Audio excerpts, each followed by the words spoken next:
Bueno, después de esta intro fantástica a cargo del grupo Triana, bienvenidos a este tema de hoy. Y como dice la canción, como dice la letra, yo quise subir al cielo para ver y bajar a los infiernos para comprender qué motivo es que nos impide ver dentro de ti, dentro de mí, dentro de mí. Bien, pues bueno, hoy el tema va de eso. Hoy el tema tiene que ver con qué motivo es que nos impide ver dentro de nosotros y dentro de los demás.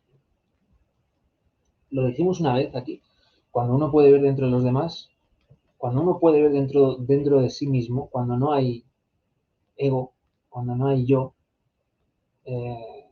la empatía es como el aire que respiras. Uno puede saber cómo se sienten los demás, porque los demás son uno mismo. La gente en esta confusión que vivimos tiene miedo de perder el ego por desaparecer. Eso en una población así bastante inmadura, pues es bastante común, ¿no? Tener miedo a perder lo que nosotros creemos que somos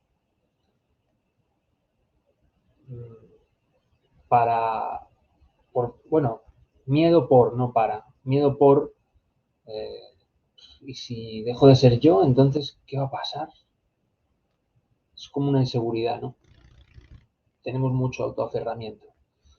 Bien, pues realmente el ego lo único que hace es traernos problemas. Hemos hablado mucho sobre ello, ¿no? También habría que diferenciar el concepto de ego, ¿no? Hay quien puede tener un concepto de ego distinto al nuestro. Nosotros el concepto de ego que tenemos, que trabajamos aquí en esta enseñanza, en esta filosofía, es el concepto de agregado psicológico. Falso ego, podríamos llamarle. Realmente lo que nosotros somos, el yo verdadero, podríamos decir que es nuestro ser, es nuestra divinidad, más allá de nuestra alma. Ese es nuestro yo verdadero. Pero claro, lo que tenemos es un falso yo. Tenemos una falsa personalidad. Bueno, había unas escuelas que le llamaban yo superior. Ese concepto, como concepto, está bien. Nosotros no lo utilizamos porque cuando dices yo superior, yo inferior, siempre citas al yo, siempre citas a lo que se llama ego, al mí mismo, a lo que nosotros nos creemos que somos, a lo que nos hace egoístas. Si lo dijéramos en castellano, porque ego era en latín, ¿no? Si lo dijéramos en castellano sería, somos yoístas. El egoísmo, todo el mundo lo considera negativo, ¿verdad? Pero el yoísmo, ¿por qué hay gente que lo considera positivo? Bueno, simplemente son conceptos. Como nosotros no queremos fomentar eso del yo, es que yo, porque cuando uso el yo, cuando yo digo, cuando yo creo, yo pienso, normalmente está hablando un agregado.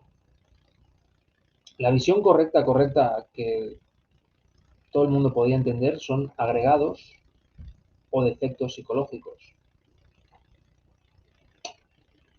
Fijaros, son dos visiones diferentes.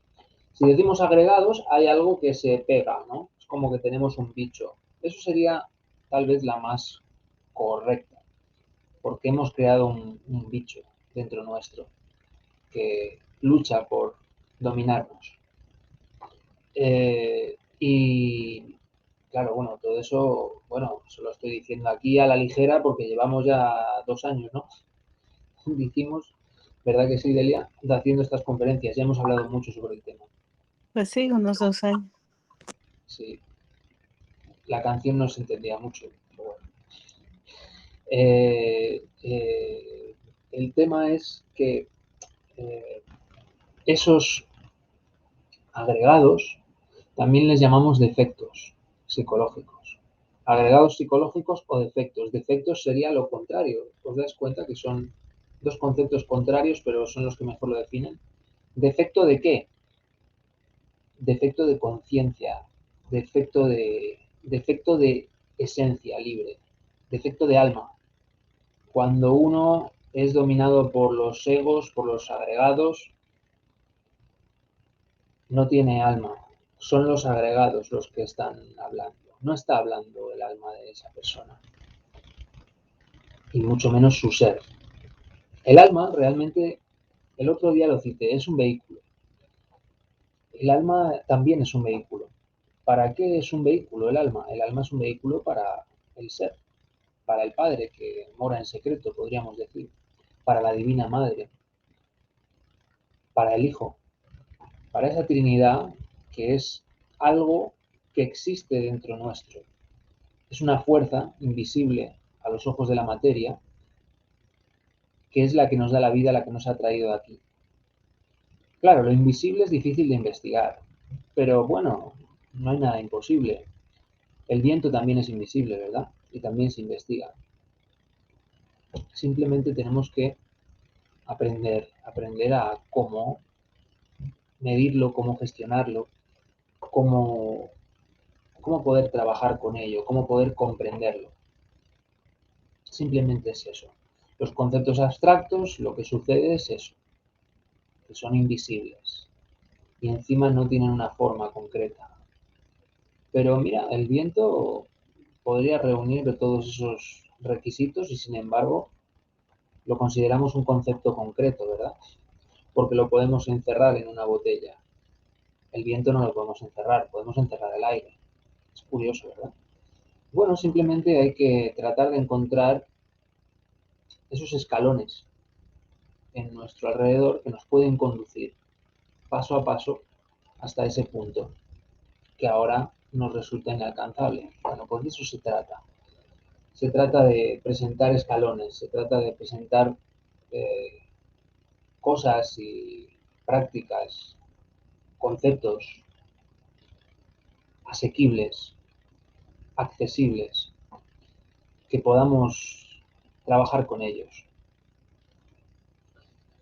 Bueno, eso habíamos hablado, ¿no? Repasando un poco que del ego, resulta que captura nuestra esencia. Si imagináramos nuestra esencia, nuestro material psíquico, ¿vale? Otro concepto más, recordando, como siempre, esencia, nosotros lo entendemos o lo definimos como material psíquico, ¿vale? Ese material psíquico, imaginaros que fuera un humo blanco. Si ese humo blanco estuviera suelto, nuestra esencia sería libre. La esencia también tiene que ver con nuestra conciencia o con nuestra capacidad de conciencia. La esencia cuando está libre es como la conciencia cuando está libre. Esa esencia libre es nuestra alma.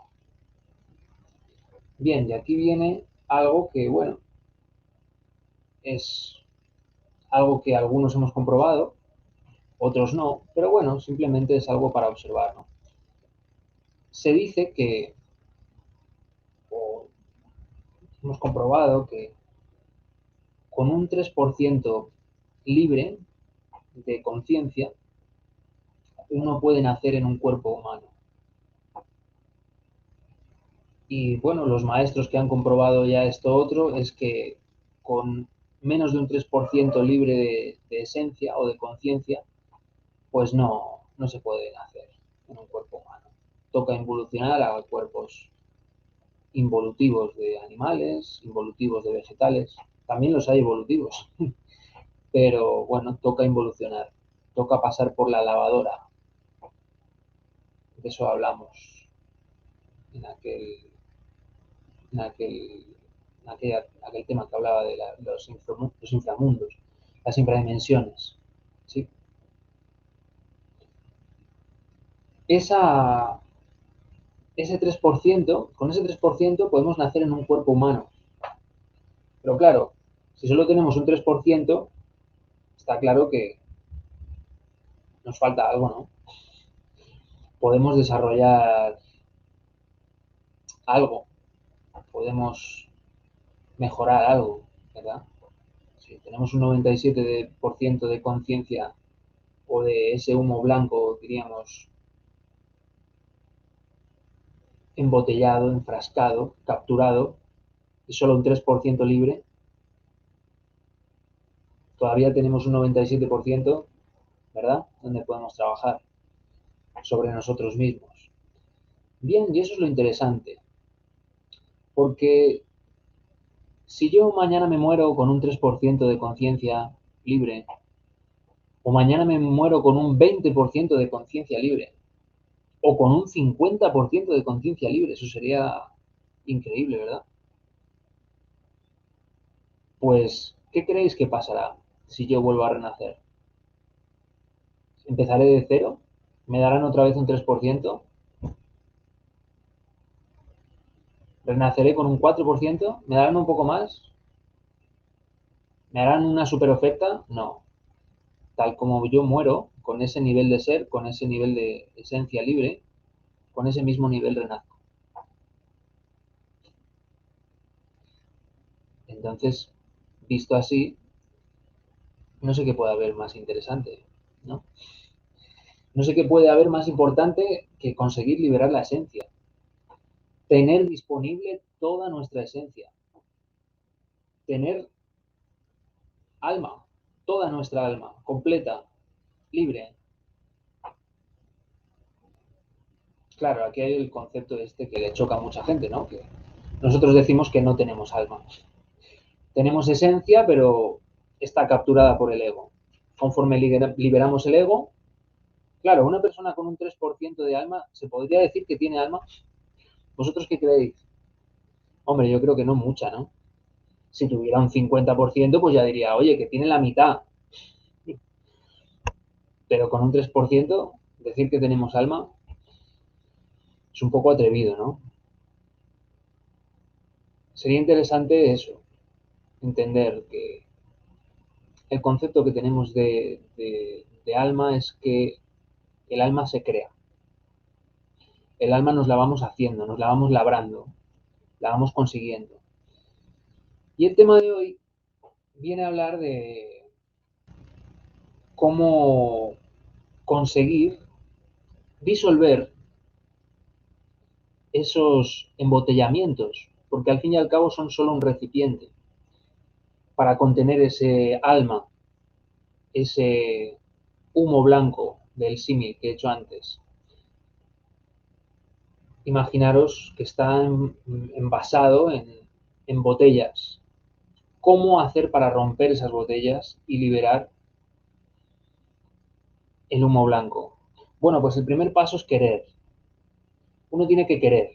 Uno tiene que darse cuenta que esas botellas, que un buen día nosotros mismos metimos la esencia.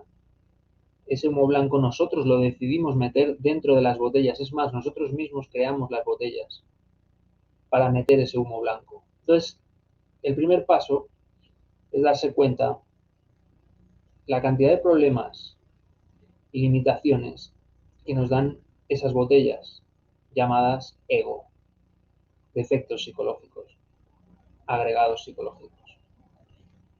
El defecto es algo que falta. ¿Qué es lo que falta? Falta el alma. El agregado es algo que sobra, está pegado, está agregado, es un apéndice, es un además. ¿Qué es lo que es un además? El ego, la botella. No es que, me gustaría, yo qué sé, ir a cazar o a pescar. Claro, lo de cazar, está muy mal visto. Me gustaría ir al monte por la mañana. Pues,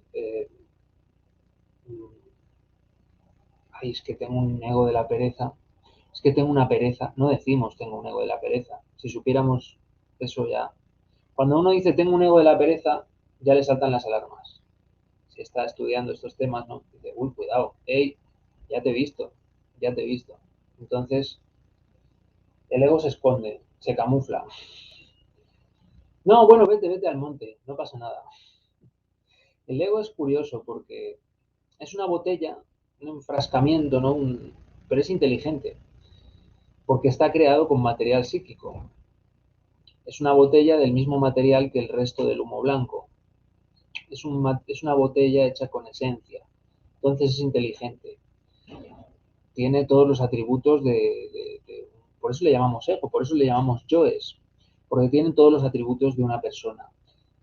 Luchan por su supervivencia, se esconden, piensan, tienen su propio pensamiento, tienen su propio criterio, tienen su propia forma de alimentación. Su fuente de energía son por nosotros, nuestros 5 cilindros. Se alimentan de nuestra energía sexual, de nuestra energía instintiva, de nuestra energía motora, de nuestra energía emocional y de nuestra energía intelectual. De eso se alimentan nuestros propios egos. Entonces, a veces a mí me hablan de unas entidades externas que se nutren de eso. Yo digo, sí, claro. Yo sé que hay entidades externas que se nutren de nuestras emociones negativas, pero es porque tenemos superávit, es porque tenemos tanto que alimentamos a nuestros egos y alimentamos a otros bichos que viven fuera.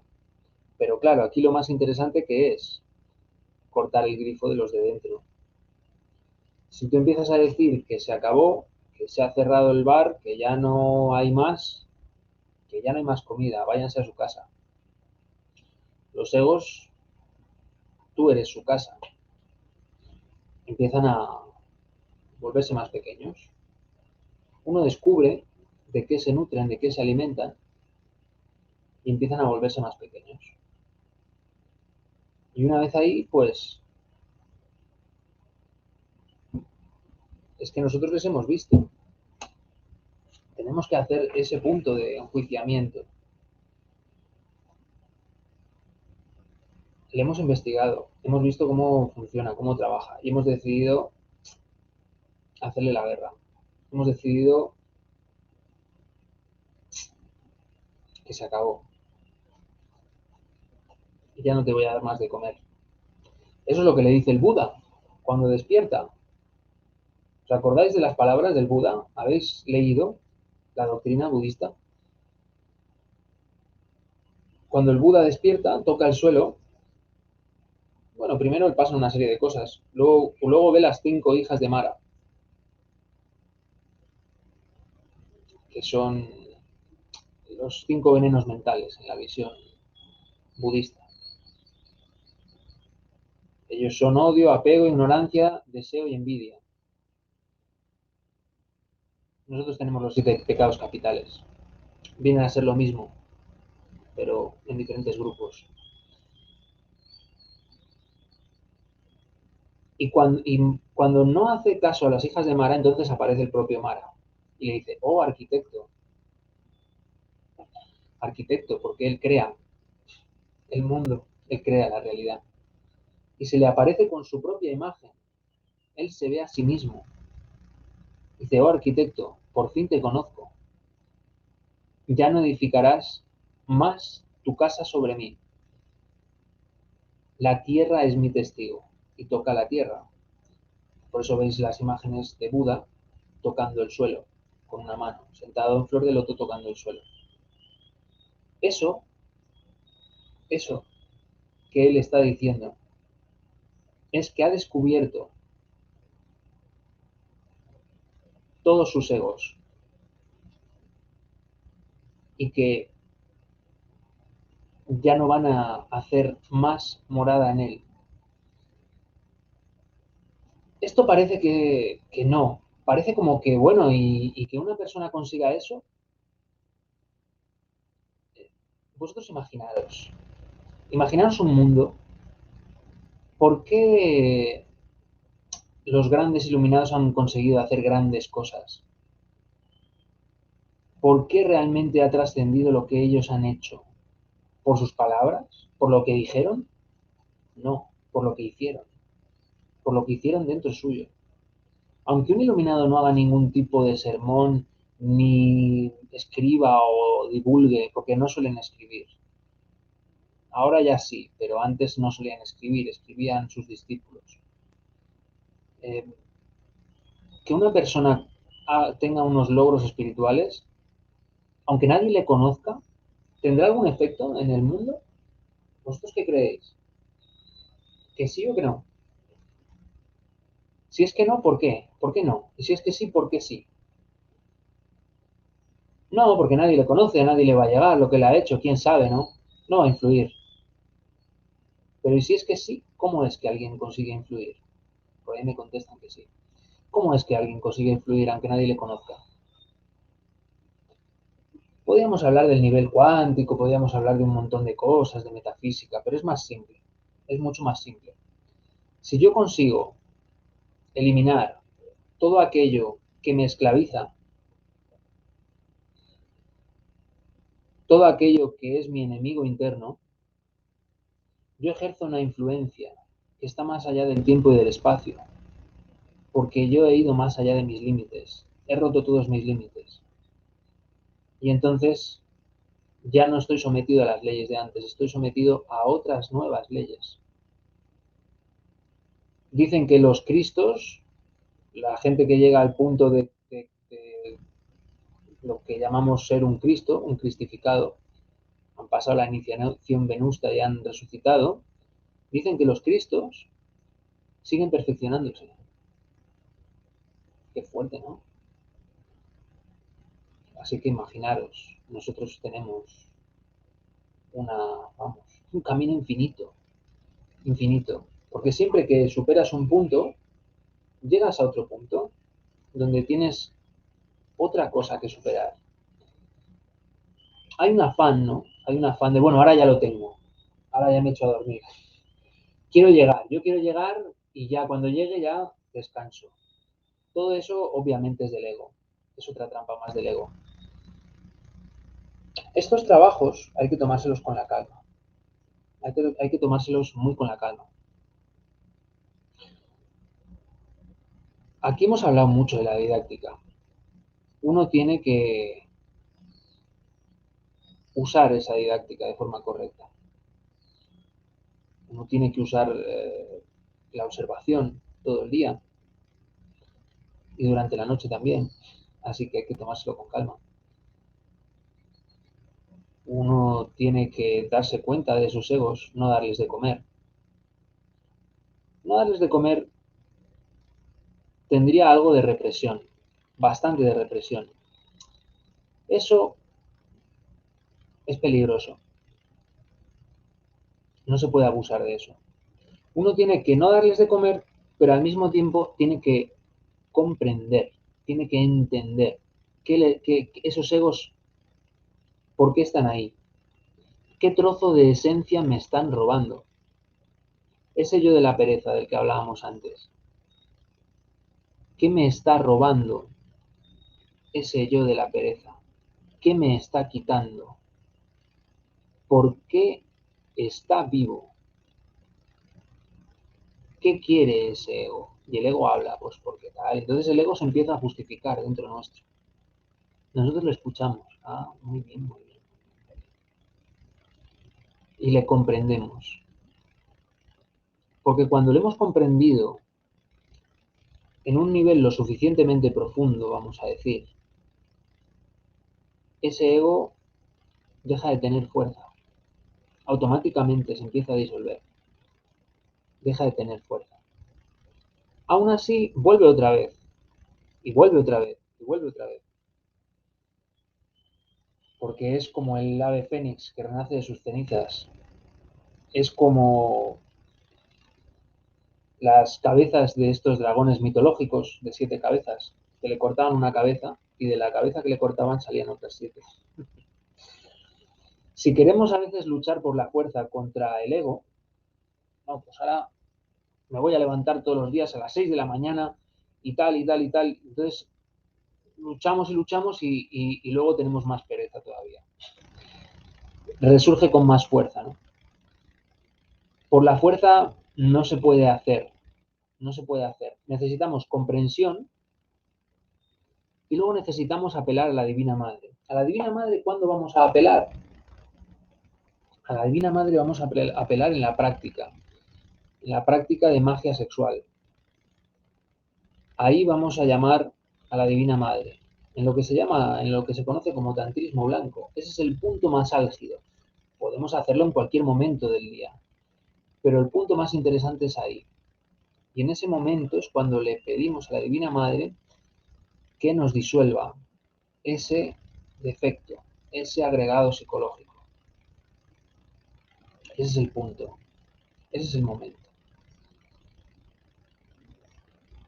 Hace falta reflexionarlo, hace falta meditarlo y hace falta pedir a nuestras divinidades internas, a nuestra Divina Madre interior, a nuestro Padre interior, a nuestro Cristo interior. Hay que pedirle que nos ayude, porque si uno se mete ahí se dará cuenta que se encuentra, válgame la redundancia, de repente se ve en momentos de crisis, de repente se ve en situaciones, pues, desagradables, pero son internas, no tiene nada que ver con lo de fuera.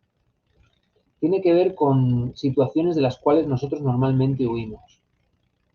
Es interesante si uno tiene tristeza, vivir la tristeza, saborear la tristeza, no escapar de la tristeza, comprender la tristeza. Si uno tiene depresión, saborear la depresión, entender la depresión, no escapar de la depresión, vivirla aunque a uno se le esté rompiendo el alma o el corazón. Vívelo, obsérvalo. Y entonces vas a poder irlo comprendiendo. Y luego vas a poder irlo disolviendo. No vale con comprenderlo. A veces uno lo observa y parece que se disuelve. Y es verdad, se empieza a disolver un poco. Pero al rato vuelve a estar más fuerte que antes, o como antes. O sigue ahí en otro grado. Eso significa que debemos continuar. Y debemos apelar a las partes divinas. Ese trabajo es importante. Porque yo he visto mucha gente con un gran conocimiento y con una lucidez mental muy grande. Y han fracasado por no apelar a las partes divinas. Han creído que ellos, con el poder de su mente, podían hacer lo que quisieran y conseguir lo que quisieran y disolver sus egos. Y en el fondo han fracasado. Todavía han fortalecido más sus egos y han creado nuevos egos. Egos espirituales, egos del orgullo, egos de la autosuficiencia. Y no han conseguido disolver esos defectos, en realidad. No han conseguido avanzar. Ese es uno de los peligros más comunes. Además, todavía vivimos en una sociedad que por nuestras limitaciones mentales o intelectuales o de conocimiento, pues todavía valora mucho la gente que tiene estudios, la gente que, sí, porque tiene un valor. Saber hacer algo es una fuerza, la experiencia es un grado, es algo muy importante, muy valioso, ¿no? Pero en el fondo no nos sirve de gran cosa. Si no lo sabemos utilizar para liberar nuestra esencia, todo lo que podamos aprender no nos sirve prácticamente de nada, porque vamos a seguir siendo los mismos idiotas de antes, solo que con más dinero, con un título universitario. Y lo peor, nos podemos creer que sabemos algo y encima podemos convertirnos en lo que se llama ignorantes ilustrados.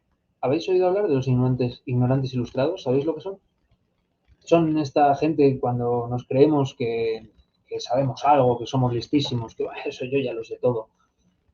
Bueno, pues ahí somos ignorantes ilustrados. Seguramente todos lo habremos sido en algún momento de nuestra vida. Lo importante es salir de ahí, porque esa posición no nos va a permitir avanzar en esta filosofía.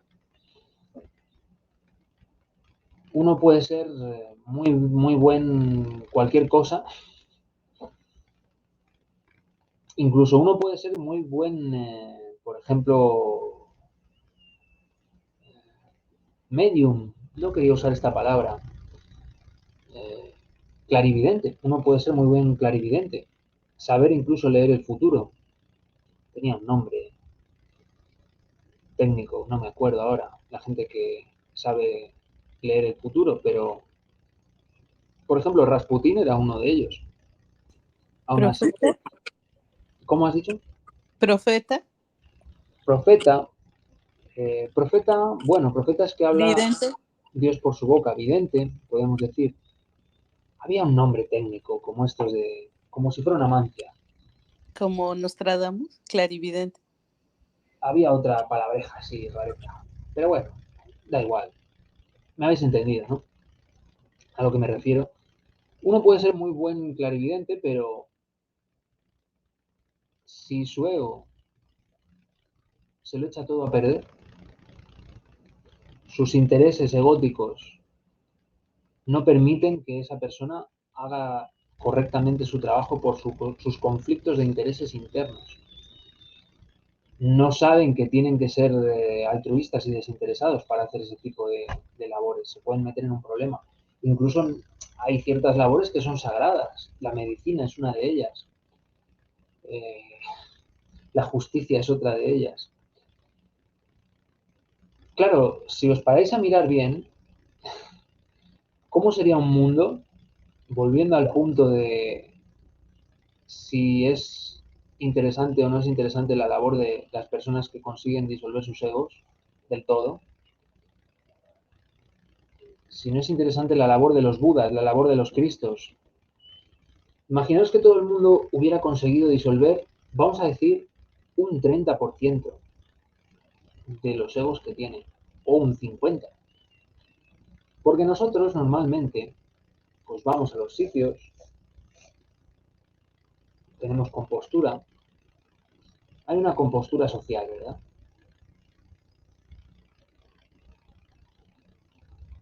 Esa compostura en realidad es un patrón de conducta social. Es algo bastante animal, no está en el nivel humano. Está en el nivel de la conducta gregaria.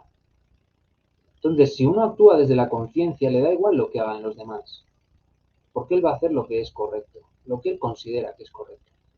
¿Dónde hemos visto todo esto? Hemos visto todo esto en todas estas situaciones ilegales que han sucedido con los confinamientos a causa de esto que han llamado COVID.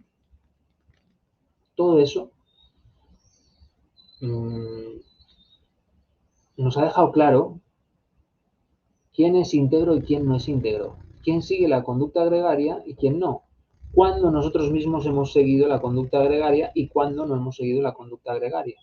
Nos ha permitido vernos y ver, evaluar. la sociedad, el mundo en que vivimos. De esa forma, nos damos cuenta que si en vez de decir eso hubieran dicho, es por tu bien, toma un fusil y mata a tu vecino, habría mucha gente que lo habría hecho. Habría mucha gente que lo habría hecho. Tal vez, llegado a ese punto, no habrían sido tantos.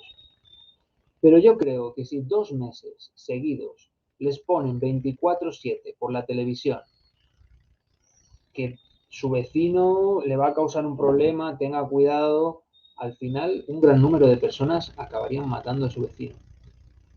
Entonces, claro, bueno, ahí se ve lo que hay de realidad dentro de cada uno. Y se ve el nivel de conciencia y se ve el nivel de ego que tenemos cada uno. Entonces, imaginaros que tuviéramos menos ego.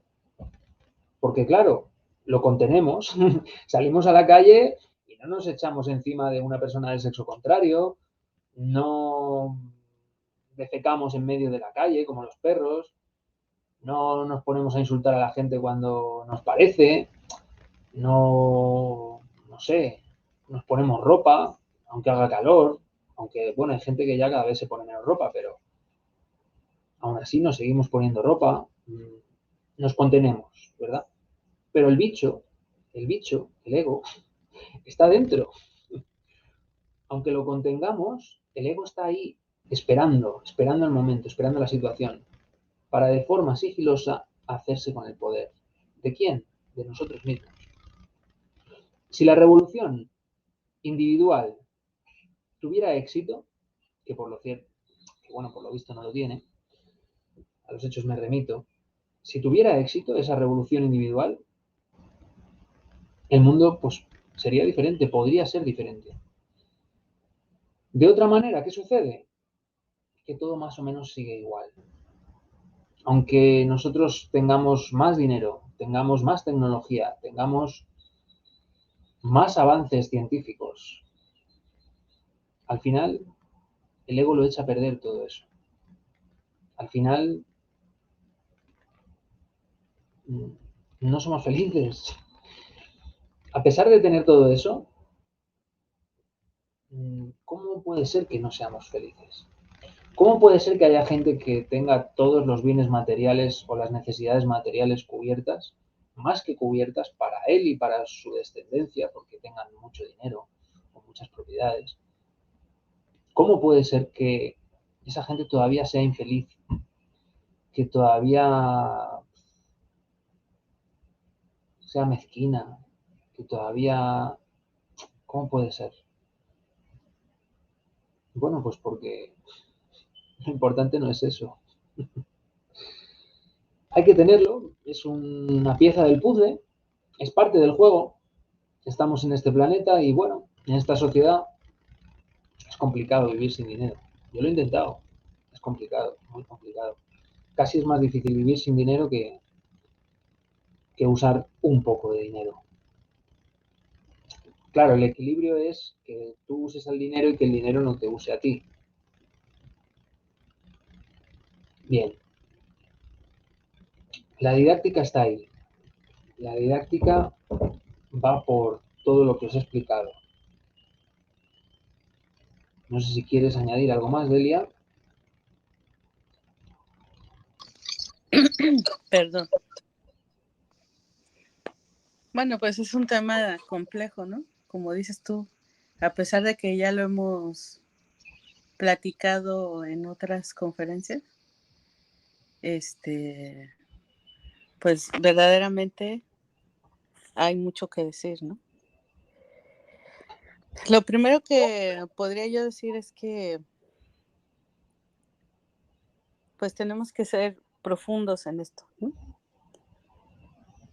Bueno, el maestro nos dice que si hacemos un análisis superficial, nos quedamos en lo superficial, ¿no? Y eso, pues ya no te da a ti la oportunidad de arrancar algo de raíz, ¿no? Nosotros sabemos que si tenemos una mala hierba y vas y le cortas unas hojitas, pues no le pasa nada, ¿no? Se tiene que arrancar de raíz el tema, ¿no? Entonces, para encontrar la raíz hay que profundizar y para profundizar hay que meditar, hay que sentarse a meditar, hay que hacer mucho énfasis en eso. Tú en el día te estás autoobservando. Bueno, espero a estas alturas, después de 2 años, que tengamos esa noción bastante clara. Hay que autoobservarse, ¿no? Bueno, estoy en el día autoobservando, no dejándome a mí mismo sin vigilancia, de ser posible, ni un segundo, ¿no? Y si cuando yo me estoy autoobservando encuentro algo, que todos los días encontramos algo, y en eso también voy a comentar algo más, ¿no? Para empezar, si me estoy autoobservando y encuentro algo, pues tengo que buscar la forma de entender ese algo, ¿verdad? No es nada fácil porque pues te parece confuso, ¿no? Por ejemplo, cuando estás airado, ¿cómo voy a observar la ira mientras estoy enojado? Si estás inmerso en eso, ¿no? Estás omnibulado, como dicen. Pues ahí hay un problema, porque tú mismo parece que no puedes, ¿no? Pero si se logra estar un mínimo presente, aunque estés enojado, estás ahí, ¿no? Estás viéndote a ti mismo enojado, aunque no puedas evitarlo, pues entonces para eso es la noche o un momento de calma, ¿no? Por ejemplo, después de comer, a la hora de la siesta, qué sé yo, en un momento de calma, cuando despiertas muy temprano por la mañana, pero de ese mismo día, no dejar que el tiempo se pase, ¿no? Y entonces hacer una retrospectiva y decir, a ver, ¿qué pasó?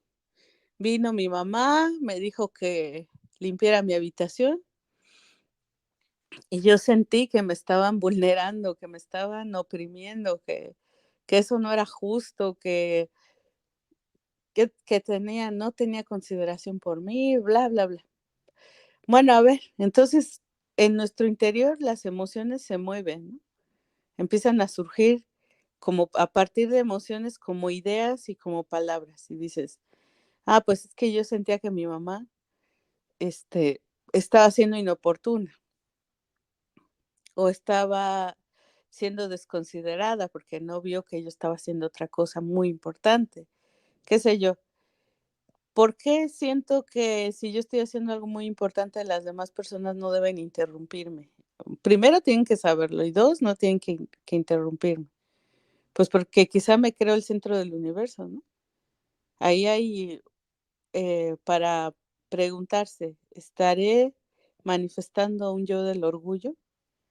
El orgullo mío y me ayudó a la ira a encenderse y luego la ira empezó a decir cosas que no debería o que ni siquiera piensa de verdad, ¿no? Sino para lastimar. Empecé a decir, o ni siquiera hace falta que las haya dicho, las pensé. Quizá acá como dice Gabriel, ¿no? Disimulamos socialmente, ¿no? Quizá acá por fuera, sí, mamá, ya lo haré más tarde. Entre dientes, reprimiéndote, ¿no? Pero dentro de ti piensa, ¿qué hubieras dicho? ¿Qué hubieras hecho? ¿Qué ideas se te venían a la cabeza? ¿Querías salir corriendo? Eh, ¿Cosas más graves? ¿Darle una cachetada? Eh, ¿Qué querías? ¿Gritar? ¿Insultar? ¿Qué pasaba ahí, no? Entonces tú tienes que ir viendo eso sin horrorizarte, simplemente sin horrorizarte y sin justificarte. Es que son dos extremos, ¿no? Por un lado, si te escandalizas, estás impedido para autoobservar, porque entonces te pones un tope, dices, no, no, no, no puedo pensar que soy capaz de eso, no puedo, no puedo, te pones el tope ahí y ya no puedes más, ¿no?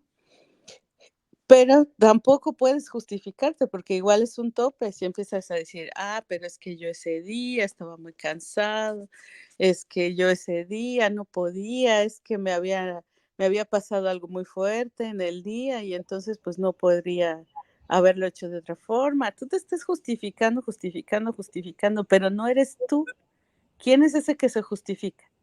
¿Quién es tú?, ¿no? Es decir, soy yo, pero soy el yo del orgullo, soy el yo de la ira, soy el yo de la consideración o de la pereza. Simplemente lo que más me molestó fue que no me venía bien levantarme de mi lugar, ¿no?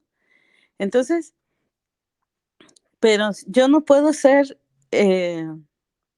superficial, tengo que ser profundo. Tiene que haber un momento de calma en que yo me siente, me relaje, haga la retrospectiva y saque el conocimiento que hay ahí. Se le puede pedir a la Madre Divina, ayúdame a ver mis defectos, ayúdame a enfrentarme a esto, porque también es un shock. Hay crisis emocionales derivadas de autodescubrirse uno, porque en estos estudios, cuando uno empieza, siempre cree lo mejor de sí mismo. Bueno, de hecho, yo creo que el día de hoy, por muchos años que llevemos, los que estamos más tiempo en esto, seguimos en la misma de que en ciertas áreas de nuestra existencia nos creemos de lo mejor, ¿no? Y entonces el día que te das cuenta que no, pues te sientes mal y dices, ¿de verdad hice esto? ¿De verdad me porté tan mal? Y entonces viene un sentimiento muy importante que es el arrepentimiento. Ese sentimiento del arrepentimiento es insustituible y indispensable en la muerte del yo. No se puede, la Madre Divina no puede eliminar el efecto psicológico de alguien que no esté arrepentido. No se puede, porque si tú no estás arrepentido, lo volverías a hacer. Entonces, la Madre Divina, al perdonarte, porque cuando se elimina un defecto psicológico, viene el perdón de muchos pecados, no se puede de todos. Por ejemplo, si hemos hecho causas karmáticas muy graves, no se puede perdonar, tenemos que pagar.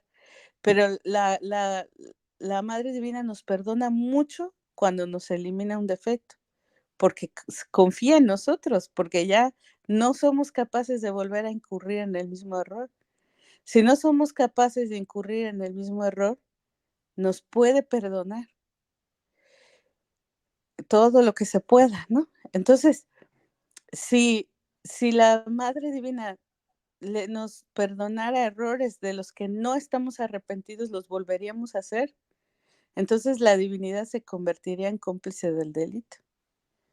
Como dice Gabriel, no es fácil decir yo no vuelvo a insultar a mi mamá o a mi hermana o a un empleado.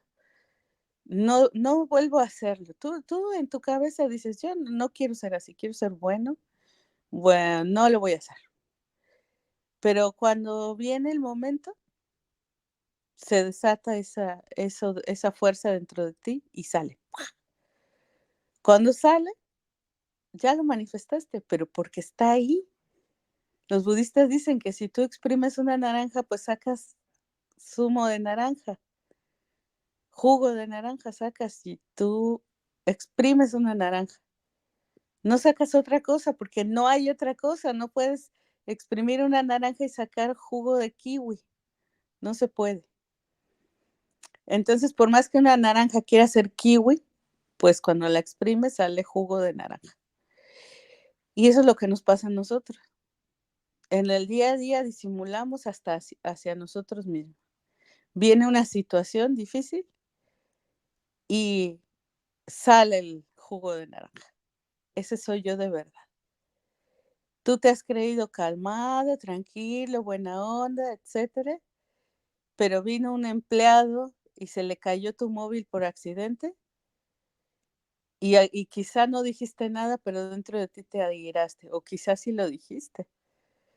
Y fue tan repentino que dijiste, ¿por qué tiras mis cosas? ¿Qué te pasa? ¿Qué sé yo? ¿Alguna cosa? Y aunque no la digas, aunque te quedes callado, o incluso aunque finjas que no pasó nada, ¿qué pasó dentro de ti? Y esas situaciones en las que repentinamente nosotros nos vemos descubiertos por nosotros mismos son valiosísimas. De hecho, por eso el gnóstico debe amar las dificultades. No en el sentido de que me alegre, ¿no? O sea, ¿cómo te diré? Si me pasa algo malo como estar enfermo, no es lógico que yo me alegre, ¿no? Que esté, ay, qué bonito, estoy malísimo, ¿no? Como la semana pasada que le digo a Gabriel, a lo mejor me estoy envenenando. Y que yo dijera, ay, qué bonito, voy a morir. No, no. Pero esas dificultades donde te pilla desprevenida una situación y esa situación te hace reaccionar, son de oro, esas son oportunidades de oro. Debemos de saber aprovechar las peores de las dificultades para descubrirnos a nosotros mismos y decir, ahí está el conocimiento, ahí está la luz, ahí está la enseñanza. En cuanto yo manifiesto un defecto que yo creía no tener, pues ese es el momento en el que puedo llegar a comprenderlo, a arrepentirme de él y a poder salir de eso para siempre, porque esto es la diferencia entre querer ser bueno, fingir ser bueno, darme de flagelazos, todo lo que sea, y realmente cambiar. Esa es la gran diferencia, porque la Divina Madre puede ayudarnos a cambiar de verdad, de corazón, de adentro hacia afuera, no al revés. De afuera hacia adentro todo es temporal. Aunque lo sostuviéramos, perdón, toda una existencia, al morir se te acabó. A la otra existencia va a salir lo que había. Y como dice Gabriel, lo único que renta es esto. Yo no tengo alma, tengo un trocito. Poder minar, como el Bitcoin, poder minar otro trocito y unirlo a ese trocito de alma que yo tengo, eso es para siempre. Y eso es lo único que vale la pena, es el tesoro en el cielo del que hablaba el Maestro Jesús. No hagáis tesoros en la tierra, haced tesoros en el cielo, porque esos son para siempre de verdad, no para siempre como las bodas, ni para siempre como la riqueza, ni para siempre como la belleza. No, esos para siempre no son para siempre. Son un tiempo más corto o más largo, pero que se acaba, son finitos. En cambio, el poder juntar nuestra alma, pues eso sí es un para siempre de verdad, ¿no?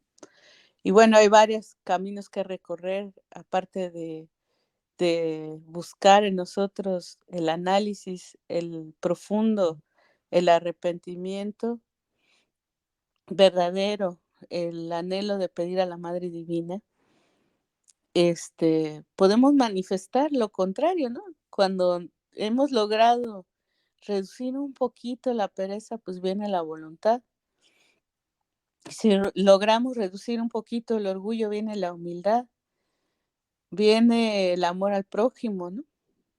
Curiosamente no podemos amar al prójimo si somos orgullosos. Es imposible. La ira, no podemos amar al prójimo si estamos airados siempre, ¿no? Por dentro. Si somos envidiosos o codiciosos, ¿no? No se puede. ¿Cómo voy a amar al prójimo si lo envidio? Viene aquí una persona con un móvil bellísimo, carísimo, qué sé yo, y yo no me puedo alegrar por él, sino que siento que me ofende, porque la ofensa es que yo no puedo tener uno. O peor, ¿no? Existe la envidia en el sentido de que no solo es que yo también tenga uno, sino que el otro no tenga lo mismo que yo, ¿no? Eso es como ya la envidia superlativizada. Pero bueno, entonces no se puede amar al prójimo mientras estamos viviendo en el ego. Tenemos que despertar la conciencia y poco a poco eliminar, disolver el ego y manifestar esos valores, ¿no? Otra cosa de la que habló Gabriel es de que, pues, durante la práctica del arcano o de la magia sexual que hablamos, se puede pedir por la eliminación del yo, pero también quiero yo remarcar mucho, mucho que se puede pedir como soltero. Con cualquier persona en meditación, así como lo hemos hablado, puede pedir para disolver su yo. La cuestión es que en la magia sexual se usa el poder, el fuego que se está generando en ese momento, no se usa, perdón, lo usa la Madre Divina, porque nosotros no podemos.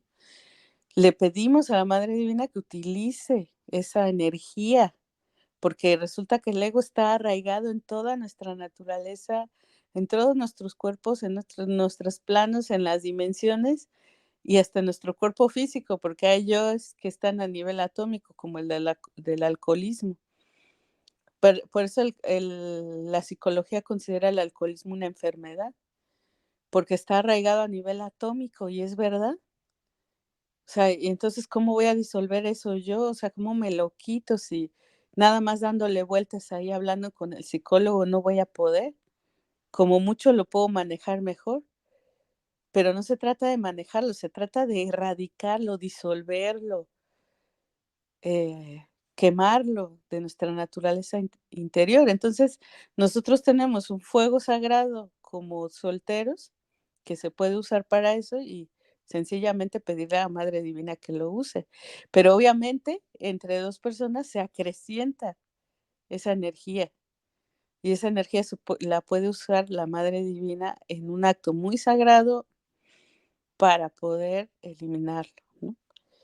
Y me refiero a muy sagrado porque eso, como hemos platicado antes, el, el maituna, la alquimia, el arcano, solo se puede practicar en un hogar debidamente constituido, siguiendo las leyes de los hombres y de Dios. Es decir, yo no puedo decir ante Dios estoy casada, pero aquí en la tierra no. No se puede, no. Porque si tú ni siquiera puedes seguir las leyes de la tierra, ¿cómo vas a seguir las del cielo? Tú tienes que tener un papel bien legal de que tú has constituido un hogar con esa persona y ser consecuente, ¿no? No caer en el adulterio o corregirte si has caído. Lo mismo que la fornicación, si al principio yo no sé ni cómo transmutar, pues hay que aprender y no caer en ninguna de esas prácticas, ¿no? Estamos muy verdes, estamos diciéndolo muy anticipado porque todavía hay que hablar mucho de esto, pero como se tiene que hablar de esto por la práctica que se menciona, en la disolución del yo se puede hacer una sola persona o se puede hacer en el tantrismo, siempre y cuando sea un hogar debidamente constituido. Y de esa forma, nosotros vamos a poder ayudarnos, ¿no? A nosotros mismos. La divinidad, la divina madre, tiene que fiarse de nosotros. Tenemos que ser unas personas rectas que en la medida de todas sus posibilidades hasta el extremo, marchamos por el camino recto y estamos, arrepentidos. No vamos a volver a cometer el delito. Obviamente a eso se llega con pasitos de bebé, poco a poquito, poco a poco, con mucha paciencia. Por eso hemos hablado antes de la paciencia, de la voluntad, porque son cualidades que nos llevan a poder ayudarnos en esto, ¿no? Y esto es, pues, en la medida que cada uno va haciéndolo, ¿no? Es como un árbol, el árbol no pones tú una semilla y al otro día ya piensas comerte una manzana. Es cuidarlo, regarlo, no sé qué, y se te puede morir y tienes que poner otra semilla, perseverancia, voluntad y mucho valor también, porque esto, como dijimos, hemos dicho en muchas otras cosas, en otras pláticas no es para cobardes, no es para gente que tiene miedo de verse y no es para gente que busca dulzura, ¿no? Que busca grupos dulces en los que te ponen bonita cara, que vas nada más a meditar, a ver lucecitas de colores y te vas a tu casa igualito que llegaste. Ese es el problema que tiene eso. No es que sea malo, no es que esas personas no tengan buenas intenciones, que yo, por ejemplo, los veo con el corazón, porque digo, pues son personas con buenas intenciones. El problema es que como llegaron se van y entonces ya te puede servir como previo, como algo para empezar, un kinder, digamos, pero no te cambia radicalmente hasta que no aprendemos a disolver